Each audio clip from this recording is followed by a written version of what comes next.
Juru bicara Badan Intelijen Negara Wawan Hari Purwanto memastikan informasi mengenai bocornya data berupa dokumen Presiden Jokowi adalah hoax.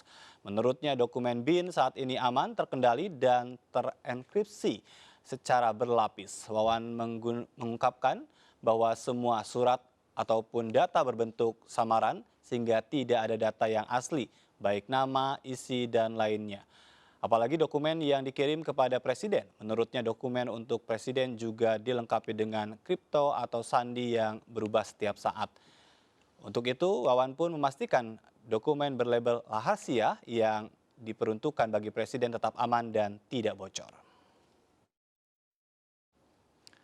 Maraknya peretasan menjadi ujian tentu bagi sistem keamanan siber di Indonesia, dan melengkapi dialog kita malam hari ini sudah hadir di studio Pak Kris Taufik, Kepala Bidang Hukum Internal DPP Partai Perindo. Apa kabar, Pak? Baik. Terima kasih. Baik, terima kasih. Dan juga sudah bergabung melalui sambungan Zoom, ada Heru Sutadi, Direktur Eksekutif ICT Institute. Apa kabar, Mas Heru? Baik, Pak Ajat. Iya, saya ingin ke Malam, Pak Pak Taufik. Kris Selamat Taufik malam, apa terlebih kabar, dahulu. Pak Heru? Ini yang menarik adalah kalau berbicara tentang payung hukum, sebetulnya sudah keluar PP ya sejak tahun 2019. Oh ya, PP 71 ya. Hal apa sebetulnya yang membuat ini bocor terus terjadi begitu? Ini ke saya ya. Jadi gini, kalau saya baca dari PP 71 2019 ini, itu kan diundangkan 4 Oktober 2019. Ya. Di mana ada di peraturan peralihan itu ada entitas-entitas yang sudah eksis itu untuk menyesuaikan diri dengan PP ini. Nah, saya lihat begini, belakangan kita tahu pemerintah menggalakkan pendaftaran PSE. Di dalam PP ini dikenal yang namanya PSE. Pertanyaan saya adalah begini, bagaimana entitas-entitas yang sudah menghimpun data masyarakat untuk kepentingannya sendiri, contoh mungkin perbankan, mungkin operator, mungkin operator seluler, mungkin entitas-entitas bisnis yang lain yang sudah menghimpun tetapi bukan dalam tatanan PSE. Apakah mereka kemudian harus mendaftar ulang? Harusnya iya. Tetapi apakah konversi itu dilakukan dan pendaftaran itu dilakukan, itu yang saya belum tahu. Nah, kalau itu sudah dilakukan, maka semua sudah menjadi PSE, maka PP ini bisa diimplementasikan, termasuk audit sistem dan sebagainya. Baik. Tetapi memang saya lihat kelemahan PP ini adalah sanksinya itu ringan. Tetapi apakah memang ini menjadi penyebab tidak efektif, bisa iya, bisa tidak. Baik. Gitu. Tapi bicara tentang tadi ya, PSS sendiri menurut Anda ini bicara tentang data yang terhimpun di dalamnya, bagaimana negara dalam hal ini bisa hadir juga untuk bisa memberikan perlindungan atas data-data tersebut? Iya kan begini, pertama sampai hari ini saya sendiri belum membaca atau minimal ada referensi, sebenarnya yang bocor ini datanya siapa? Gitu. Tapi kan beberapa sudah ada tuh, nampak ada beberapa data pribadi pejabat negara begitu. Iya, tetapi itu data yang di mana? Itu data yang di mana? Kalau secara kelembagaan memang ini semua di bawah BSSN. Jadi BSSN. Ya, di bawah BSSN gitu. Cuman pertanyaannya begini, apakah BSSN sudah memastikan seluruh entitas-entitas yang memegang data itu terorganisir di bawah supervisi atau di bawah kontrol mereka, gitu. Kelihatannya belum. Kenapa saya menduga belum? Karena sampai sekarang juga tidak ada statement resmi. Sebenarnya ini yang bocor ini datanya siapa, dari mana, gitu. Tadi juga beberapa kementerian disebutkan oleh jubir BSSN, memang hanya beberapa di antaranya yang mengikuti standar yang diberikan oleh mereka begitu. Saya ingin ke Mas Heru. Mas Heru, kalau melihat dari permasalahan ini, kalau Anda lihat ya dari data-data yang bocor begitu, apakah memang ini menunjukkan memang betul bahwa keamanan data kita sangat lemah? Ya memang kalau kita lihat dari beberapa kebocoran, apalagi dalam beberapa bulan terakhir ini, gitu, ini kan tensinya meningkat. Dan yang menariknya adalah ini data-datanya dari data-data umum kemudian menjadi data-data yang sifatnya tidak dikatakan rahasia gitu ya. Tapi ini mungkin disebut misalnya data istana, data intelijen, yang bagi masyarakat awam pun juga mengatakan oh ini ada sesuatu rahasia gitu ya. Nah ketika data-data yang sifatnya seperti itu sudah bocor dan dapat diketahui oleh publik gitu ya, ini artinya bahwa ini bukan hanya wake up call bahwa oh ini kita sedang baik-baik saja keamanan siber kita, keamanan data kita, tapi ini merupakan bahwa oh ini ada ancaman yang sungguh serius gitu ya, sehingga kita tidak bisa lagi menghadapi semuanya secara biasa-biasa saja gitu ya. Harus ada upaya extraordinary bagaimana kita bisa menggabungkan seluruh kemampuan bangsa ini, negara ini gitu ya, untuk dapat mengatasi masalah kebocoran data. Iya, Kalau Anda kita melihat lihat yang sudahkah kemarin, ada upaya luar biasa itu?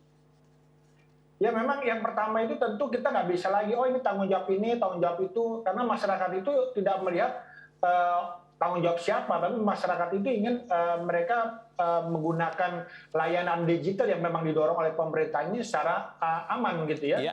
Sehingga memang perlu ada satu kolaborasi, koordinasi gitu ya, untuk menunjukkan bahwa negara hadir dalam menjawab tantangan keamanan siber, tantangan keamanan data gitu ya. Sehingga mungkin ini juga merupakan satu hal yang menjadi catatan kita adalah bahwa pemerintah punya nggak sih SOP gitu ya? Ya. Kok nampaknya setiap ada kasus kebocoran data kita tergagap gitu ya? Ya, tapi kalau melihat kasus demi kasus seperti ini, Anda menilai punya nggak? Kalau melihat dari kasus demi kasus yang sekarang ini? Kalau kita lihat memang belum punya, karena biasanya ketika punya standard operation procedure itu yang pertama dilakukan adalah informasi apapun tentang kebocoran data, keamanan siber selalu diinvestigasi.